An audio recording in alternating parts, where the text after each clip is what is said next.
SFL On Air, the official episode 1. We did the pilot, and this one is going to be on free market environmentalism.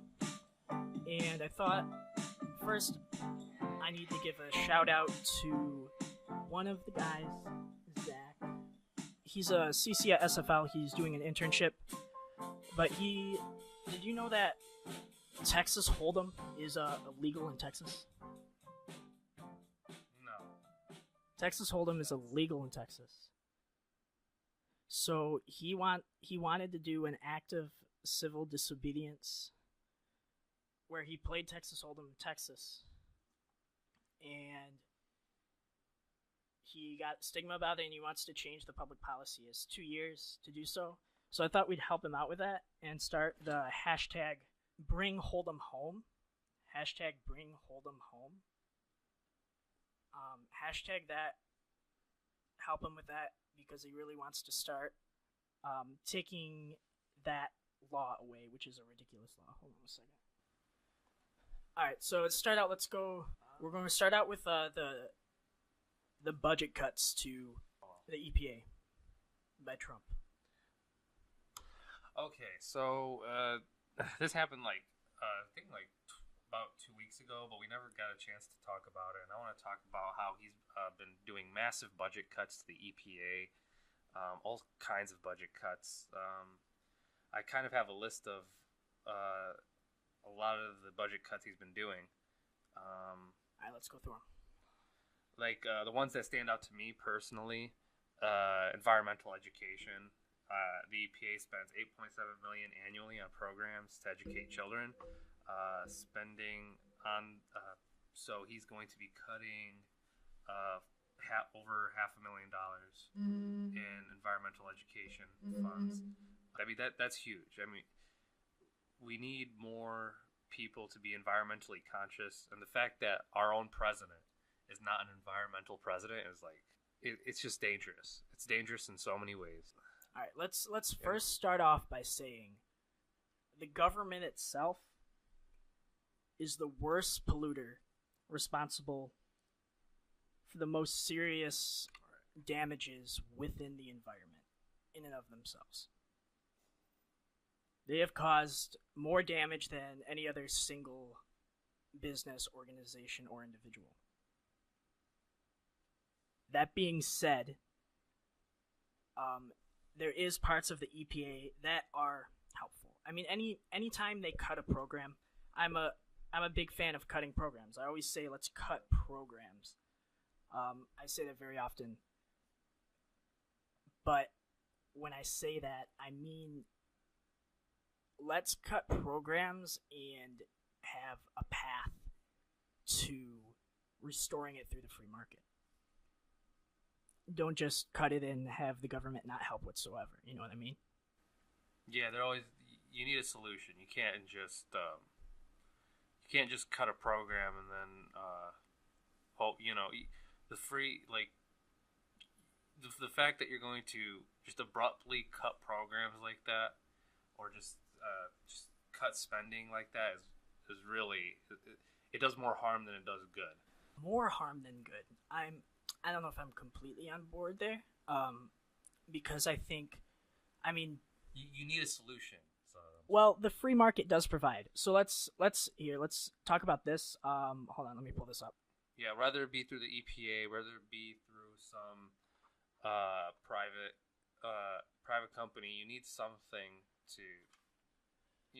That's what I worry about. Bill Gates, Jeff Bezos, Jack Ma, and other investors worth $100 billion are launching a clean energy fund to fight climate change. Happened about 3 months ago. So that happened 3 months ago. So the market did provide. What did it do? It got a bunch of entrepreneurs together, big donors, and they started a fund for climate change. So that's more harm than good. I mean, it's going to be in better hands without the EPA. My problem with the EPA is a lot of the budget cuts were in research departments of colleges. And the college kids are actually doing legitimate work. If nothing else, the people in the government might not be doing anything, but research labs are actually doing shit. So you can't just, I don't get cutting that. But the free market has provided for everything in the past, and it will provide in the future. There just needs to be more. I see the government more as a cheerleader. They need to encourage voluntarism, but not necessarily take every major problem and do it all by themselves. I don't think the government is capable of that. I mean, technically, if we're talking about things, they should be hiring the best people in the world of the environment to help. But that's not what they do. They kind of just waste the money. But let's go on to climate change. What are your thoughts on climate change? Well, the fact that, our own president thinks that climate change is a Chinese hoax is kind of stupid, to say the least. I mean, that's dangerous in and of itself. We need... No, he said he didn't say that. Oh, really? Okay. Yeah, he did say that, so I think to quote him, wrong. Wrong. Yeah, he said he didn't say that. I mean, we have video of him saying it, but, who are you going to trust? Donald Trump or some video that looks exactly like him and says I'm saying it, Climate change is a weird one because I'm very in the middle in comparison to most people. I think climate change deniers definitely bother me a lot. Yeah, it's dangerous to have one in the office. It's dangerous to have somebody that isn't aware of the dangers of climate change, or he's just so set in his ideology that he won't even bend, and that I mean, I know a lot of politicians are like that, but that's troubling. That bothers me more than anything right now. I mean, another thing that hits closer to home, if you want to talk about it, is Trump also got rid of the Great Lakes cleanup funds. Were they being inefficient with their cleanup, or was it good cleanup? We don't know. I mean, I can't find out in particular. I can't find out the specifics. Maybe because I haven't looked far enough into it. I knew that it's meant to deal with pollution problems. And he cut about it was 300 million to 10 million. So yeah, he cut $290 million.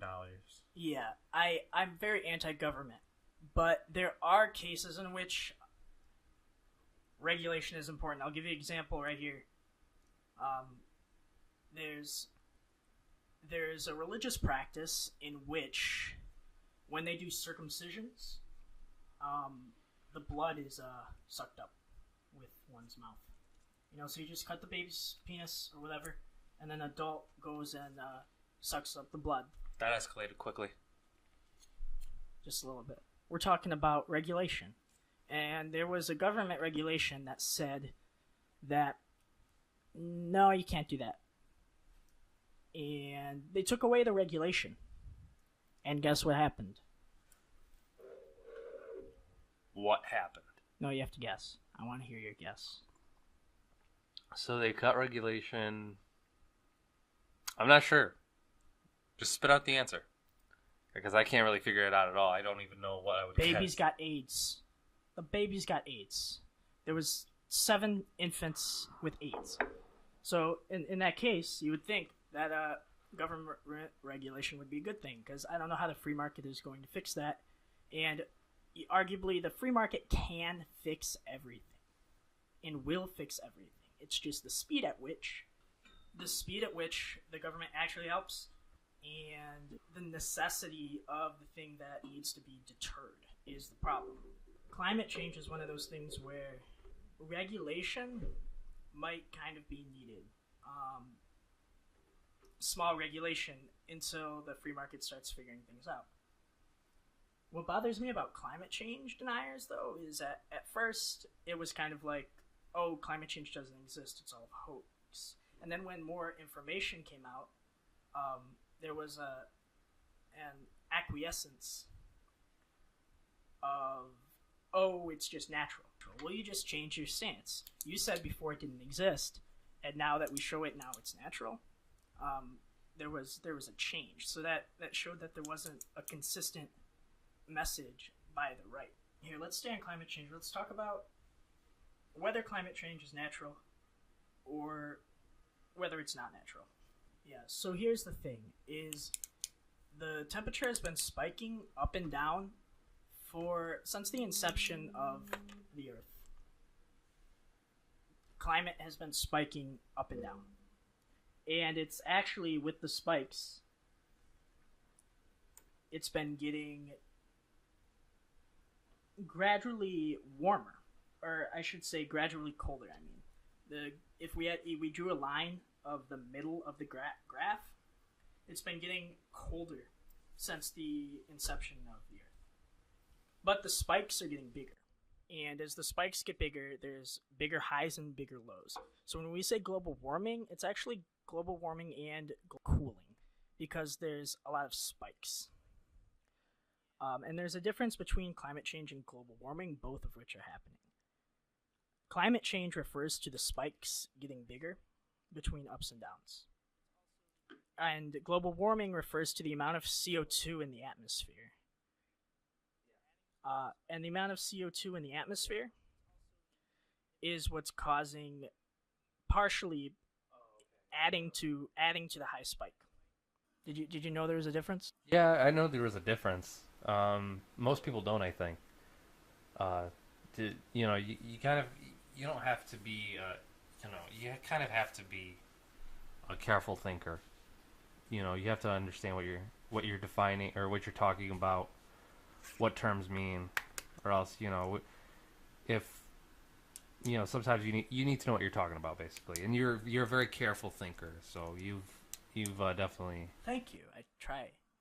I do what's called careful exercises every day. It involves goat sacrifice. I don't know if you've tried it, but it's been very effective for me. I'm not saying it's for everybody, but it's definitely helped my thinking. But yeah, there has been climate change versus global warming has been something that, honestly, from the Republican side, if you're a Republican or you're a climate change denier, the lack of knowledge of what's happening is definitely something that turns me off to some of their arguments, like not knowing that difference. Saying the Earth has been naturally getting cooler or naturally warms by itself or is coming out of an ice age. They say that, and then I'll have a conversation with them to dive deeper into their understanding, and just the lack of knowledge of the thing turns me off. Maybe they could be right about it. They just know nothing about anything else relating. But it just isn't good. On the other side, Bill Nye is kind of the same way, where Bill Nye says some stupid shit, and it kind of, I can see why it would turn people off. And then man-made versus natural. Here's the thing, is Venus is all natural. Venus had an abundance of nitrogen. It might have had more nitrogen than it had CO2 at some point in its history. And then, I don't know, maybe CO2 just collects and it stays there and it like kills nitrogen, or is it heavier than nitrogen? I don't know. But when CO2 gets into the ozone layer, if that's what we're going to call it on Mars, maybe ozone layer is a term specific for the Earth, but I don't think it is. But it gets into the ozone layer, kind of stays there, and it increased with Venus until Venus is what it is now, the hottest planet. So that's true, but like, we would die if we were on Venus. So regardless of whether it's man-made or natural, and there is concrete evidence that we add to the CO2 emissions, but regardless of whether we do or not, we don't want to burn. We would die if we were on Venus. Yeah. Oh, I found what I was talking about with Bill Nye and his wife. Bill Nye filed a restraining order against her because after she allegedly threw toxic liquid into their garden. So toxic liquid. Are we going to define toxic? Because that might be like Windex. Is Windex toxic liquid? Could she throw Windex into the garden? And is that like that big of a deal? Like, oh, she threw Windex. toxic water. That sounds like something Bill Nye would say. Well, to Bill Nye, this is a big deal. Okay, there's no way that she can ever repent for her actions. By the way, Bill Nye, we love you. Come on our show, we'll talk. She'll never repent for her actions. That's the problem with control. You can't control other people, and you just gotta let go. Like, some people don't believe the same shit as you believe. And you just have to, okay, they can believe that. It's not going to hurt you. We have this incessant need to want to control other people's thoughts and actions. Some people kill and rape and steal, and they do that. And we just have to just let go. You just got stolen from. No, non-aggression principle, obviously. Don't, the whole John Locke thing, I don't know how I feel about it, but, we live in a society. It's a price we have to pay. Let's go with that. Alright, so, yeah, I don't know. Venus had an abundance of hydrogen or nitrogen or whatever, and the point is it now has a lot of CO2. CO2 is kind of carbon dioxide is the problem. That's what causes the heating problem. So let's look at climate change from an evolutionary point of view.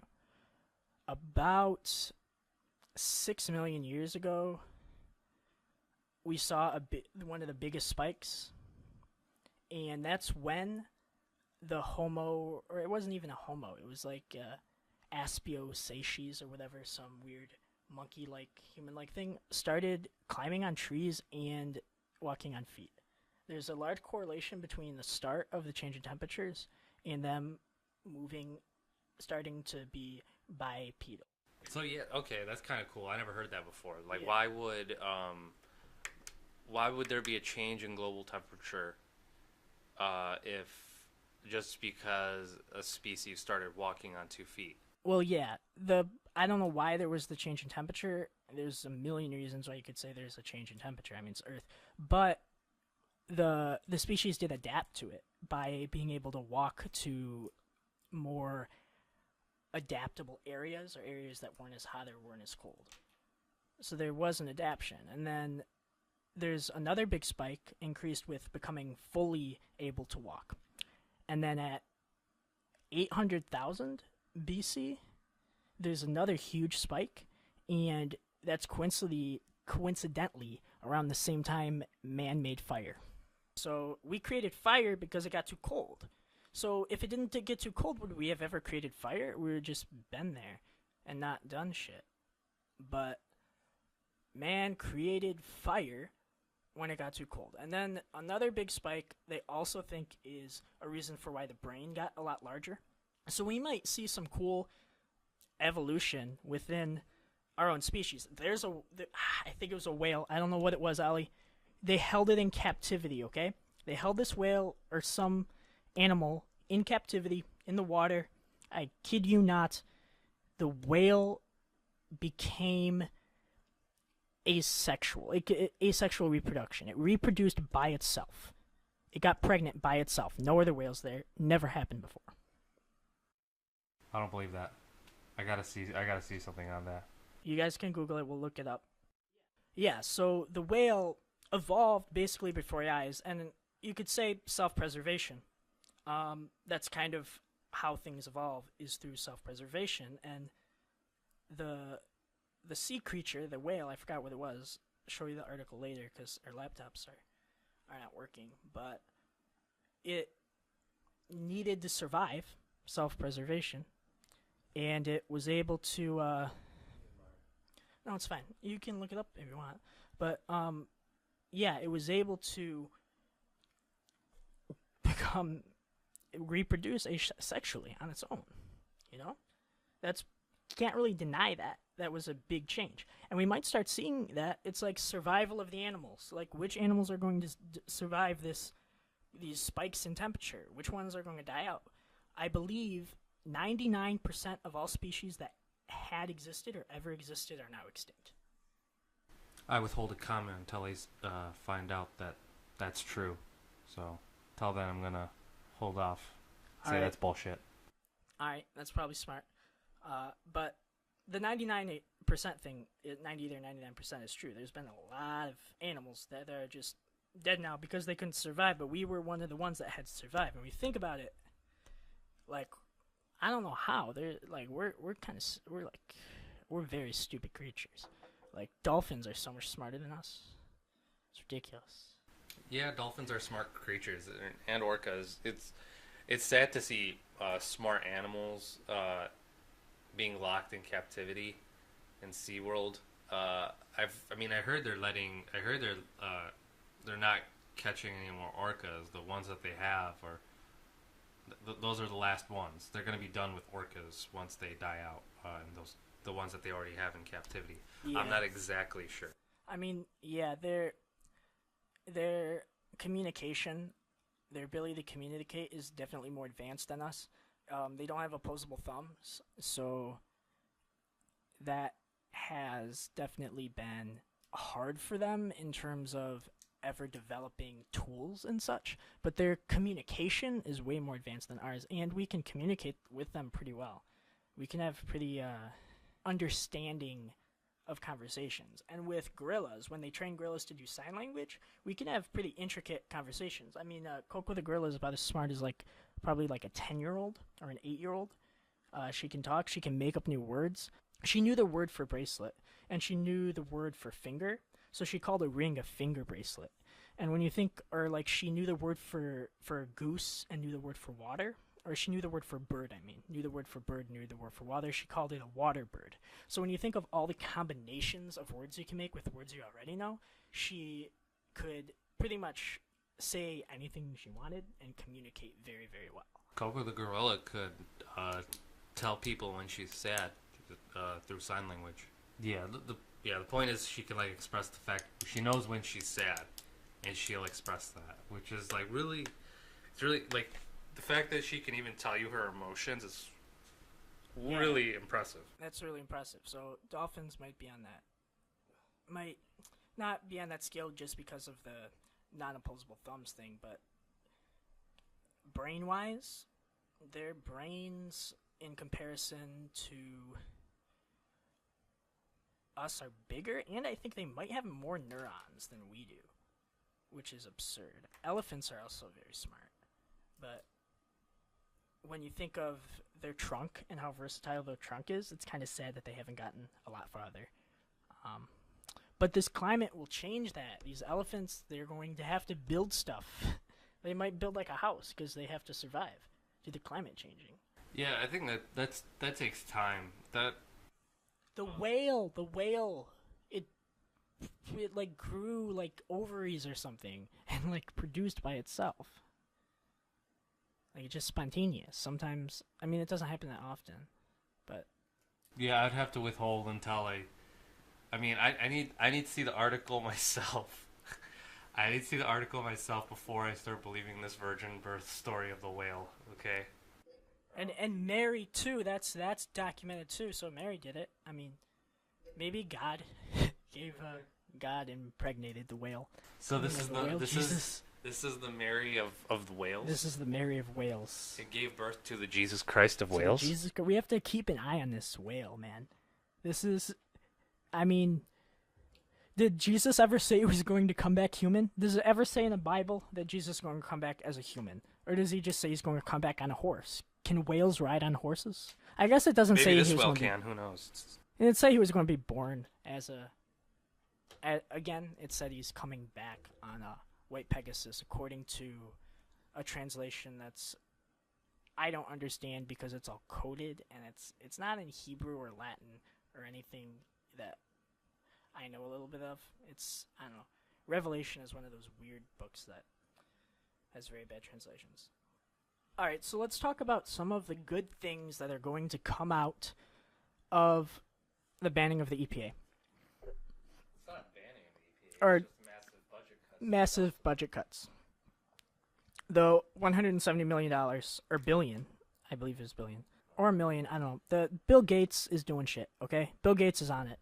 We got our top men on the job because the budget cuts. So that's one thing. It might prompt people. Here's another thing I do like about the cut is I think it will make us as individuals more excited to do things. we have to do something. Government's not doing it. Donald Trump isn't doing it. We have to do it. Well, it's not I mean, there are people that are just, I think that are, they're giving more funds to the EPA, but I'm not sure on that exactly. Or is the EPA just gone now? Did he eliminate the entire department? No, he didn't. That would have been huge news if he did. He just made a big budget cuts, and that was enough to get big headlines. And it's hard to deal with stuff like that when there's huge budget cuts like that. The place where the EPA used to be is not there anymore, and somebody else needs to come in and take that role where the EPA just doesn't have anymore. Well, here's my problem with carbon taxes. I do somewhat agree with, just because we have to. Okay, we have to. But the thing is, we shouldn't have to, because the government is all about profit. If the government can profit, if people can profit, they're going to do it. It's a financial incentive. So they could tell a scientist to build some type of filter or build something that makes it so it's harder for the emissions to come out, that it recycles somewhere, it goes somewhere. They could filter the emissions, or they could learn how to extract CO2 from the atmosphere, and they could force companies to buy it. Or they could say, you have to have this filter, it's a regulation. But instead, they tax it, which isn't as efficient. They just want the money from taxing it. So it's hard to get on the side of these people that are wanting to save the environment by doing the carbon taxes, because it's not what they want to do. They don't care about the environment. They don't give a shit about the environment. They want money, and they're using it as an excuse to tax carbon emissions. But Shell, one of the leading in oil, has come out recently saying that renewable energy is the fuel of the future, and that oil companies should start investing in renewable energy. Yeah, I heard that headline. I saw that headline. That was really cool. How much credit I want to give to Shell, I don't know. Being that, oil right now is their main product. That headline, I can only take it at face value. I got to take it with a grain of salt. But it's interesting to hear. I mean, they're doing something. They helped. I mean, if I had a massive oil industry, and that massive oil industry was a main source of income, I would want to milk out all of the money I could out of it before I switched to renewable energy. I think I would do so in a way that wasn't as corrupt as the oil company does, like buying out intellectual property patents and things like that. But I say that here. I don't say that as a CEO of a oil company. My thoughts would drastically change. You remember that episode of Futurama where she wins like $1 million and she's like, wow, I suddenly have an opinion on the capital gains tax. Oh, yeah. That was really funny. Yeah, I can only take that headline, though, with a grain of salt, being that it's Shell. No, all Shell said is they want companies to start investing more in renewable companies. How much do they really mean that, though, when they make so much money off oil? It's ridiculous. I mean, relative to all the numbers in the world, it's not that high. No, the statement itself is one. The statement they gave out is at least going in the right direction, which is a good thing. It is, and I think there's a lot of intellectual property rights and I should say intellectual property patents that have been bought and have been held by people in non-renewable energy companies, or companies that aren't in non-renewable energy rather, and they could come out later once they soak up all the money from the oil that they can possibly get. You know what I mean? And there you will see a huge increase in just inventions, because they've been having all of these inventions. They've been holding them, hiding them in order so they don't get out, so they can make money off of oil. So as soon as oil becomes not a thing anymore, we're going to see so much progress so quickly. All right, so we're going to take questions from the audience now. Nick Grove, shout out to him. As we were talking about the whale, he sent in an article at New Scientist. Female shark learns to reproduce without male after years alone. Just confirming that there. Oh, okay, so the Jesus whale does exist. The Jesus whale exists. Okay. That's amazing. Isn't it? It's so amazing. Even if it's a fake link, I don't care. I want the Jesus whale to be a real thing. And then Chris XBL says man-made versus natural, which we somewhat discussed already. A lot of these aren't environmental related, but we'll go through it. We'll go through them. First one is taxation theft? You can start on that one. Taxation is theft to a certain extent. What do you mean to a certain extent? Like if I take money from you, it's either theft or it's not theft. Like I can't like steal something from you and be like, well, this is theft to an extent. Well, what if we all agree upon how the tax money is used? And it's called voluntary donation. Yeah, but tax is theft. In that sense, yeah, you're right. Tax is theft. Other people would argue differently. I don't really understand the argument.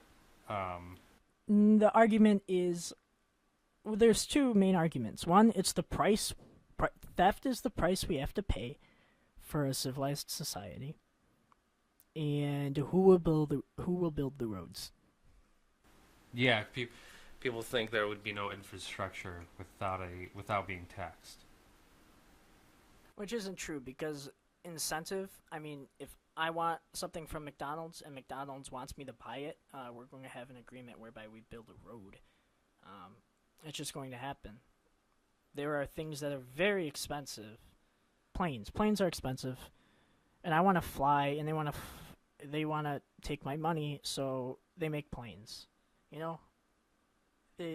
If there's an incentive for something to be made, it's going to be made. If there's money to be made off of it, there would probably be a large fund by literally almost every business. Literally almost. Yes. No, there'd be some sort of fund of roads being built, and based on the businesses that donated to the fund, that the roads near their businesses would be made. And some people might get lucky by not paying into anything. But if you were somewhere that didn't have other businesses,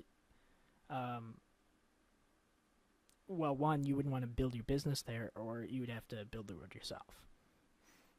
Does that make sense? That makes sense. I'll play devil's advocate. I'll say that, just playing devil's advocate, taxes aren't something we want. Taxes isn't always something we want to pay, but it's in our best interests, because we don't always know what we need to pay for. That's why I believe there should be a voluntary ability or option to volunteer, to do something like spend an hour a week, 5 hours a week, however, maybe 10 hours a week, doing something charitable to society, where there would be a site and you could sign up. And it could be picking up waste or building a road or like working in construction or whatever. And I think there would be a few things that this would do if we did this, and it would help tremendously. The first thing is that giving people the choice to volunteer or pay taxes lessens the blow of theft. So although they are taking your labor, that is a much better indication of the price we have to pay for society. And maybe they could have the option to just, if you don't pay, you don't get to have a house. You don't get to have roads. You don't get to have, unless you build it yourself. So you could live completely in isolation of yourself, but you can't use any of the services within society. You have to do everything yourself. But, so the Amish, for example, wouldn't have to pay taxes. The Amish shouldn't have to pay taxes. Do they pay taxes? Do they even have a social security number? I think they have to pay taxes. I think they do. The only people that don't, I think, are people that live on Indian reservations.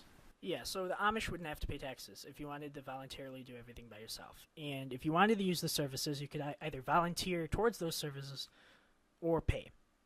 You have the option. And if we do that, again, a few things. One, people building roads, people at the DMV, people at libraries, people who were police officers, people who were fighters, they would be choosing that position because it's how they wanted to volunteer out of all the options. So they're choosing to volunteer their time without getting paid. So they're going to be somewhat passionate about it. I doubt, with all the options there are, I doubt people are necessarily going to pick something that they don't want to do or would be bad to do. So I think the service might improve. 2, they're not doing it for very long. It's not labor intensive. 3, it could be something that turns into a profession by offering an almost internship-like position at the DMV. It's kind of like jury duty, but a lot more organized. That's a unique look at it. I think that's a unique solution. I haven't heard that from a libertarian before. About the way you put it is, I mean, I think it's very interesting. I think it's we should look into it. It's very pragmatic thinking. I think libertarians make statements that are very true. Here. I'll give you an example with this joke. How many libertarians does it take to screw in a light bulb? How many? None. They just wait for the invisible hand to do it. Okay, explain the joke to me. The invisible hand is an economic concept. Basically, basically the idea that the free market, if we act within our own self-interests, the free market will fix everything by itself, which is pretty true to an extent. Speaking to an extent, that's pretty true. If the free market kind of does fix everything. All right, I'll give you a point. The free market does what the people wants it to do, not what it needs it to do. Yes, but we are going to need what we need. I mean, we should want what we need. I mean, in a group of a lot of pragmatic people that are very smart, the free market is going to work the best. And you could argue that if it does screw up, that's our own damn fault. But we do live in a society where a lot of things can be known through technology and the internet, and we could feasibly have a site that tells us what we need, where people are needed the most, and what we need to be a beneficial society. We don't need the government. We just need the collection of the people to know what we need to do and how we need to do it. And what do I do to help? How do I make a road? Let's go make roads. I'll volunteer 10 hours a week of my time to make the roads.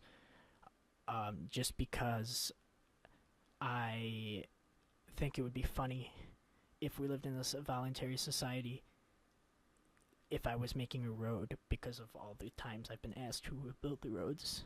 You know, I'll build the roads, motherfucker. But yeah, that we live in a society where technology can give us access to everything that technology can give us access to all of our problems and let us know what we need to do. Yeah, I think with internet, crowdsourcing causes has never been easier. The fact that we could just crowdfund something and it just happens is so amazing. It's the internet is very important. Stupid shit gets crowdfunded too, not even important shit. Exactly. So if we can crowdfund stupid shit, we can crowdfund important shit, and the government isn't doing anything. And I don't want one person Donald Trump. I don't want any one person. I don't care if it's Neil deGrasse Tyson, whom I respect more than anything. I don't want one person controlling everything. It doesn't make any sense. You need help. There's 300 million of us. Tell us what to do and we'll do it. In a crowd-funded, intellectual, voluntary sort of way. Or it might be required that you have to volunteer. But anyway, yeah, that's the talk on taxation as theft. And before 1913, there was a 0% tax. There was no tax. That's when taxation begun. And we were kind of fine before 1913, if you want to suppose, but we have become codependent. Yeah, I didn't actually know that. That's kind of interesting. You don't listen to Ron Paul enough, apparently. Ron Paul talks about it all the time. There wasn't an income tax. They didn't tax your income. It started in 1913. It's not like it was like on off. No, they started income tax in 1913. Still playing devil's advocate. How do we make sure things get funded that need to be funded in everybody's best interest? Okay, so let's say I'm president of the United States of America. It's already an improvement. I have better hair. I believe I'm more competent. But probably the first thing I would start doing is I would create a government website that was integrated into Facebook. I would integrate my own government. I would talk to Mark Zuckerberg. I would invite Mark Zuckerberg to the Oval Office and say, I want to meet with you. And I would talk to him and say I wanted to integrate this new platform onto Facebook. And the platform would basically be like the causes that they already have, except it would be government funded. I would pay him money to do this.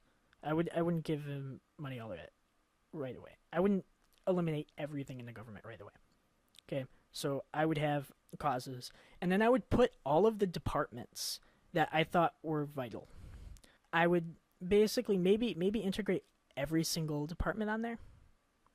So what's the point of having those departments if they're not funded? That's what I'm trying Here's to the ask. thing is I would allow people to donate money to the departments.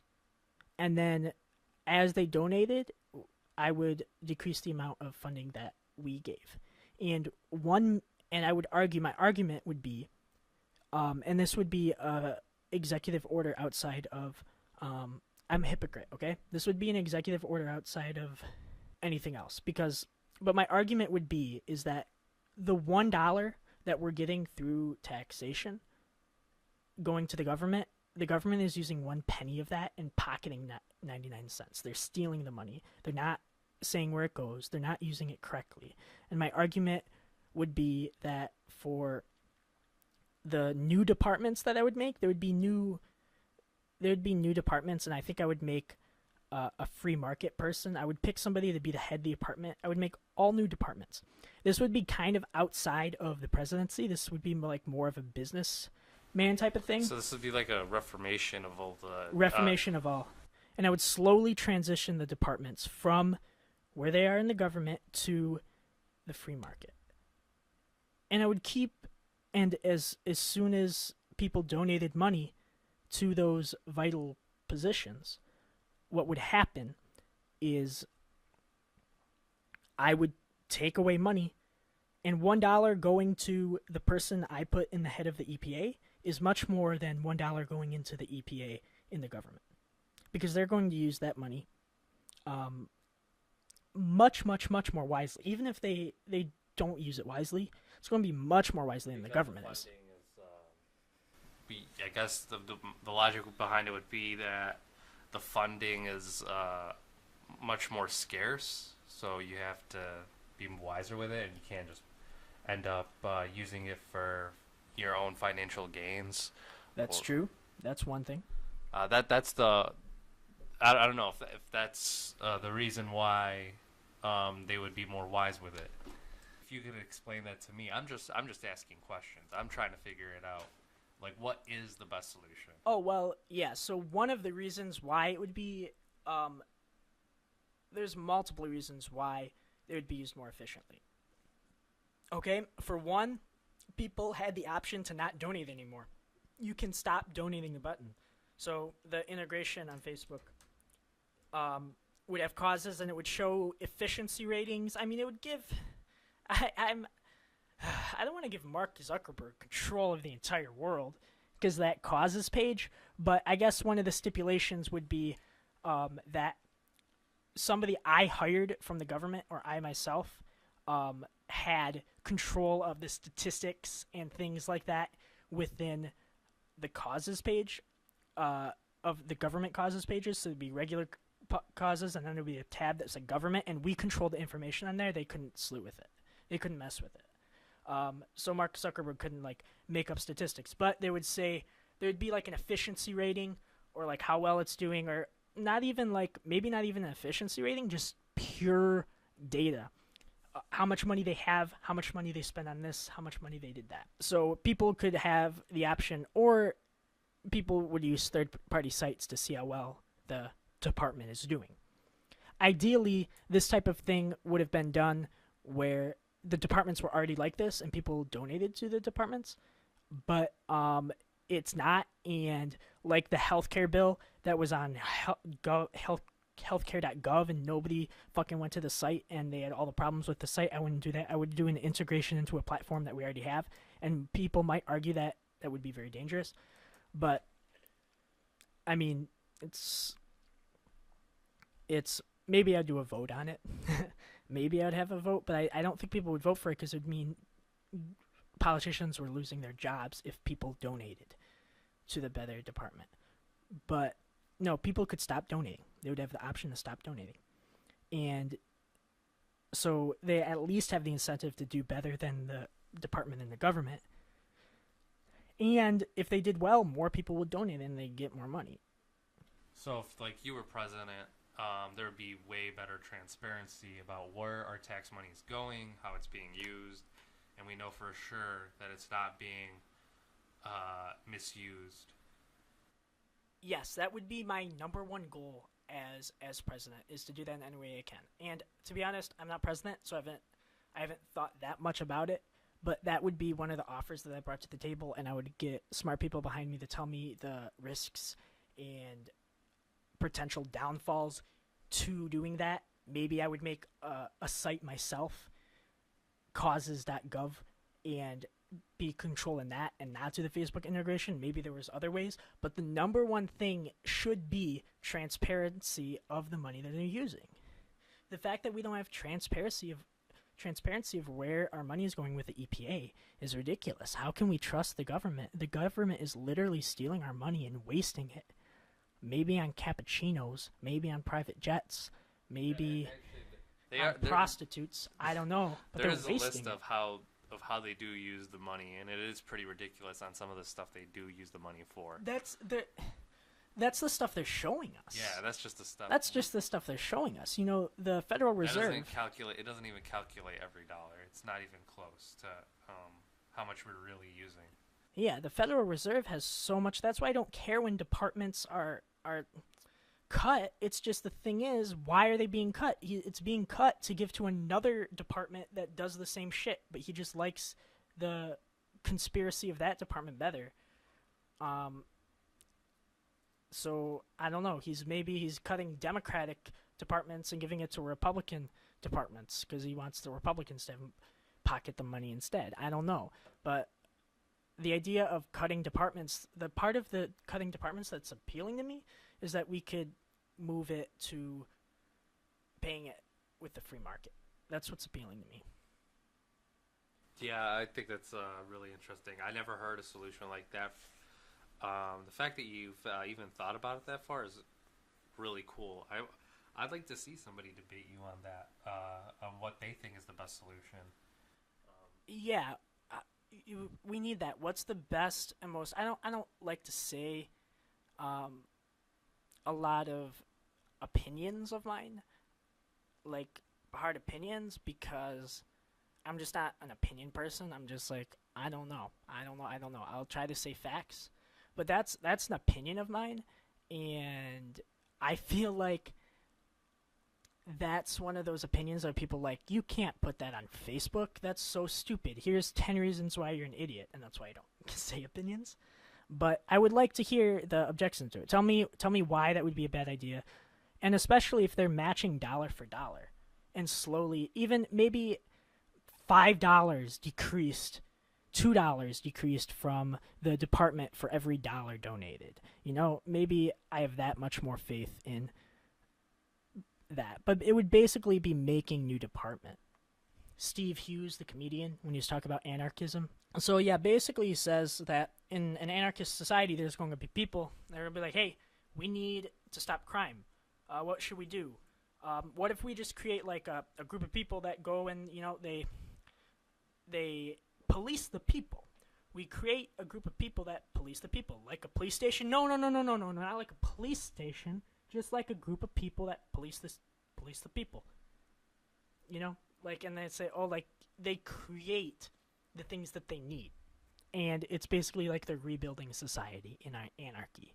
But my idea is that basically, yeah, that's kind of what we need to do, because the corruption and the non-transparency within the government is so bad that we need to just redo the systems. And I think a gradual decrease of money in one department into a free market department, with both coexisting at the same time, and the department and government being more of a safety net for if the free market version that I would create fails. So yeah, I would like to hear people's opinions on that, and tweet that at SFL Air and tell us whether the government having a causes page is a good idea, and whether it should be integrated into a platform that people already use in order to encourage the donations. Alright, and also, my boy Michael Stevens, I want you guys to check him out, alright? If you have a problem in your life, I would just wanted to switch to a no-sugar diet. I watched a documentary on how sugar was more addictive than cocaine. What was that, Sugarland? No, not Sugarland. Although Sugarland's a really good one. It was one of those sugar documentaries. I think it was a sugar documentary. I think it was Fed Up. That's what it was. Yeah. So I wanted to go on a sugar diet, and I'm going to talk to Michael, and what he's going to do is he's going to create the most efficient means by which I can have a sugar-free diet. Efficiencyis-everything.com. If you have a problem, he's an engineer. He uses a vast array of techniques. He did a bunch of different sleep studies, where what's the best way to sleep? 5 hours, 30 minutes for 10 times a day, 2 hours, and then 4 hours. There's a bunch of different scientific approaches to sleeping. He tried every one of them. When are you going to start that sugar diet? I'm going to start it, man, okay? I just need to talk to Michael and find out the most efficient way I can do it.